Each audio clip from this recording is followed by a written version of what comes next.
করবে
তিনটাই বোকা।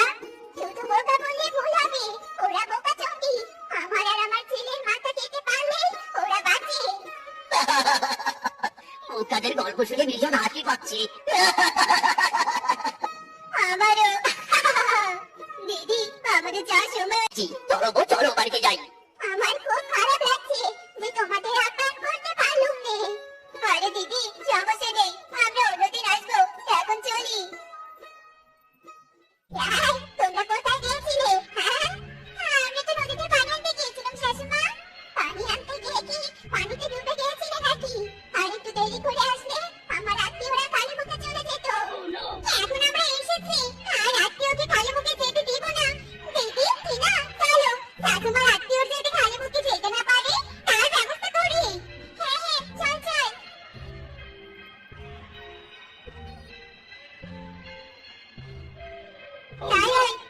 কি করছো কি তোমরা? ছাড়ো ছাড়ো। ইরে মাইরি, এটা কি করলে? মামা মামির মুখে তালি লাগিয়ে দিলে কেন?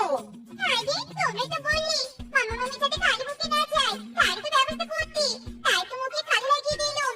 দেখো, মামা মামির মুখে এখন তালি নেই। আইতে বলা, ভালো করেছি রে।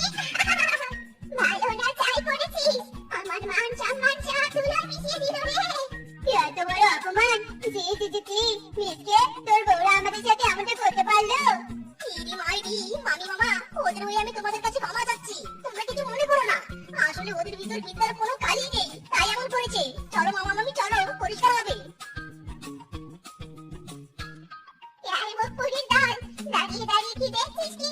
যা, তোরা, আমার আত্মীয়দের আমি আপ্যায়ন করবো, তোরা আর ওদের সামনে আসবি নে, এই আমি বলে দিলাম। যা, যত সব, হে বিধাতা, হয় এদের তুলে নাও, নয়তো এদের গতি দাও, আমি আর সহ্য করতে পারছি নে।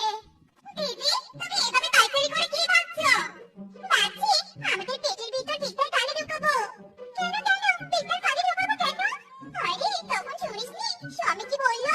আমাদের ভিতর বিদ্যার কালি নেই জন্যই তো স্বামী শাশুড়া বকেছি, তাই ভাবছি বিদ্যার কালি পাবো। কিন্তু দিদি, আমাদের বাড়িতে তো কোনো বেটা নেই, তাহলে কালি পাবো কি করে? আমাদের বাড়িতে নেই তো কি হয়েছে? পাশের বাড়ির বাঙালির মেয়ে অনেকগুলো বই আছে, ওইগুলো চুরি করে এনে ভিজিয়ে কালি খাবো, ব্যাস হয়ে গেল। ঠিকই বলেছিস, চল চল, বই চুরি করে আনি। সর্বনাশ হয়ে গেছে, পড়তে বসে দেখি ব্যাগে কোনো বই নেই। কি বলছিস?